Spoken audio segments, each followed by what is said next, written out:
ABAT, stock analysis Tuesday and onwards. Am I buying is the question, and I'm covering all that in this short 1-minute video. So first of all, the price is already giving me signs that it wants to go up. You know, the idea that I had like beforehand, this was already like a while back.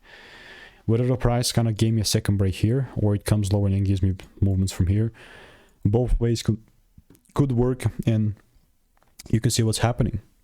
I mean, this video was made well before the price ever, this is since the beginning of the year. If you don't believe me, here is the proof.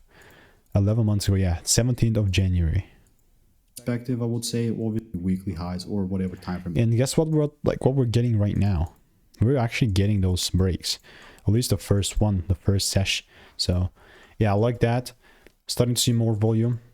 If the price pulls deeper and gives me breaks, I'm willing to take it on a shorter, lower time frame. So if you want to make more money trading in a simple and lean way, click the first link in the description. It is a